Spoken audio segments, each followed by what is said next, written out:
Everyone, welcome to Sony academy. वो बच्चे जो जेई मेन 2025 के एग्जामिनेशन में अपीयर होने वाले हैं, उन सभी बच्चों के लिए यह वीडियो बहुत ही ज्यादा इंपॉर्टेंट होने वाला है। आप में से बहुत सारे बच्चे फ्रेशर होंगे जो पहली बार जेई मेन के एग्जामिनेशन में बैठेंगे, और बहुत सारे बच्चे ड्रॉपर भी होंगे जो कि पिछले साल 2024-2023 में एग्जाम में बैठे होंगे, वो भी इस एग्जाम में अपीयर होने वाले होंगे। आज की इस वीडियो में हम कुछ इंपॉर्टेंट पॉइंट्स पे बात करने वाले हैं, जिससे कि आपको जानकारी हो सके जेई मेन 2025 से जुड़ी हुई कई सारी इंपॉर्टेंट चीजों के बारे में, जैसे कि एप्लीकेशन फॉर्म कब तक रिलीज होगा, कितना मार्क्स टारगेट करके चलना चाहिए, एग्जाम कब तक होगा, इलिजिबिलिटी क्राइटेरिया क्या है, कौन कौन से बच्चे इस एग्जाम के लिए इलिजिबल हैं। अगर आप इन सारी चीजों को बहुत ही अच्छे से समझ पाते हैं तो आप अपने एग्जाम के लिए एक बेहतर स्ट्रेटेजी बना पाएंगे। जब आपको एप्लीकेशन फॉर्म रिलीज होने की डेट और एग्जाम डेट पता चल जाती है तो आप उसी हिसाब से अपना माइंड मेकअप कर पाते हैं और एक प्रॉपर आइडिया मिल जाता है कि अपने इस टाइम में कैसे स्टडी शेड्यूल बनाना है एग्जाम में बेहतर स्कोर करने के लिए।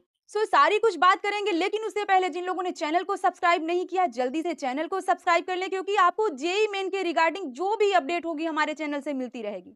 जल्दी से चैनल को सब्सक्राइब कर लें। अब हम एक एक करके सारी चीजों पर डिस्कशन करेंगे। अभी हम एप्लीकेशन फॉर्म के बारे में बात करें, उससे पहले आपको एग्जामिनेशन डेट जानना होगा। आपको पता होगा आपका एग्जामिनेशन 2 अटेम्प्ट में होता है, एक जनवरी अटेम्प्ट में और दूसरा अप्रैल अटेम्प्ट में। आपको पता होगा कोविड टाइम में बच्चों को 4 मौके दिए गए थे एक साल में एग्जाम में बैठने के लिए, लेकिन कोविड खत्म होने के बाद सारी चीजें फिर से सामान्य हो गई, सब कुछ अपने रूटीन वे में होने लग गया। तो आपके एग्जाम के 2 ही अटेम्प्ट होते हैं, एक पहला अटेम्प्ट जो कि जनवरी में होता है और दूसरा अप्रैल में। जो जनवरी अटेम्प्ट है वो जनवरी के समथिंग लास्ट में होता है, और जो अप्रैल अटेम्प्ट है वो अप्रैल के स्टार्टिंग में, मतलब अप्रैल के फर्स्ट वीक में ही स्टार्ट हो जाता है। अगर हम बात करें 2024 के जनवरी अटेम्प्ट की, तो 24 जनवरी से शुरू हो गया था, वहीं अप्रैल अटेम्प्ट अप्रैल के फर्स्ट वीक से ही शुरू हो गया था। इन सब से आप एक चीज तो समझ ही गए होंगे कि जनवरी का अटेम्प्ट जनवरी के लास्ट मतलब 20 जनवरी के बाद शुरू हो जाता है, और अप्रैल का अटेम्प्ट अप्रैल के स्टार्टिंग में ही शुरू हो जाता है। वहीं एप्लीकेशन फॉर्म की बात करें तो नवंबर के एंड तक या 15 नवंबर के बाद कभी भी जारी हो जाता है। आप नवंबर के लास्ट वीक में मान के चलिए कि कभी भी जारी हो सकता है।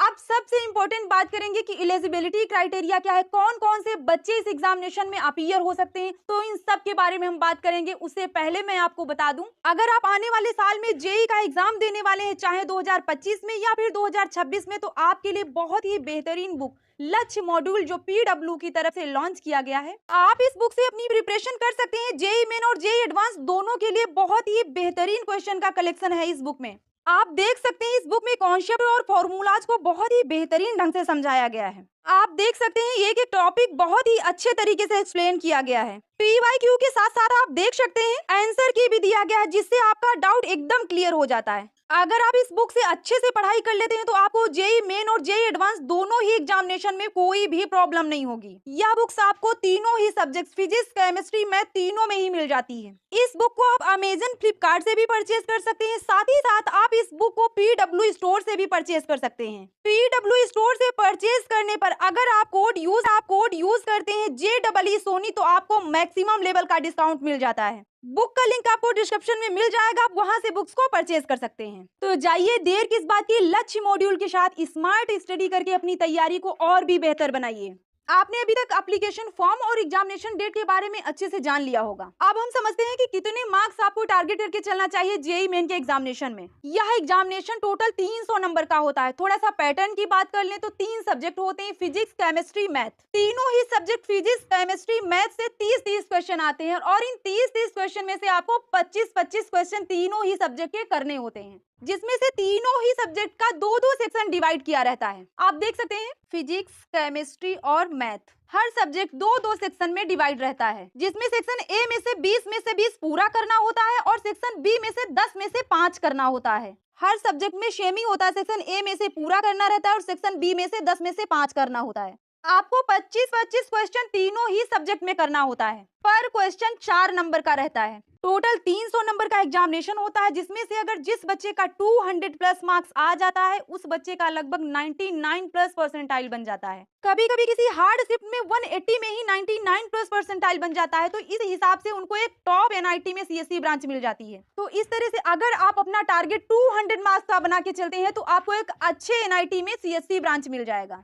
एग्जाम के बारे में तो हम पहले ही बात कर चुके हैं कि एग्जाम आपका जनवरी लास्ट मतलब 20 जनवरी के बाद में में होगा। सो अभी हम बात कर लेते हैं एलिजिबिलिटी क्राइटेरिया को लेके। तो मैं आपको बता दूं, इस एग्जाम में बैठने के लिए कोई एलिजिबिलिटी क्राइटेरिया नहीं होता है, लेकिन अगर आपको एनआईटी में एडमिशन लेना है, ट्रिपल आईटी में एडमिशन लेना है, जीएफटीआई में एडमिशन लेना है या फिर आईआईटी में एडमिशन लेना है जेईई एडवांस के थ्रू, तो आपका 12th बोर्ड में 75% होना चाहिए। अगर आपका इससे कम है तो आपको इन टॉप के इंस्टीट्यूट को छोड़कर अदर किसी भी इंस्टीट्यूट में एडमिशन मिल जाता है। यह क्राइटेरिया सिर्फ इन टॉप के इंस्टीट्यूट के लिए है, बाकी आप किसी भी इंस्टीट्यूट में एडमिशन ले सकते हैं, उसके लिए कोई क्राइटेरिया नहीं है। लेकिन मैं आपको बता दूं, यह eligibility criteria general EWS OBC के लिए 75% है, लेकिन वहीं एससी एसटी कैटेगरी के लिए यह एलिजिबिलिटी क्राइटेरिया 65% है। एससी एसटी कैटेगरी के लिए 12th बोर्ड में 65% चाहिए होता है किसी भी इंस्टीट्यूट में एडमिशन के लिए। होपफुली यह वीडियो देखने के बाद आपके सारे डाउट क्लियर हो गए होंगे, चाहे वो एप्लीकेशन फॉर्म हो या एग्जाम डेट हो या फिर पेपर पैटर्न और चाहे वो एलिजिबिलिटी क्राइटेरिया हो, सारे ही डाउट आपके क्लियर हो गए होंगे इस वीडियो में।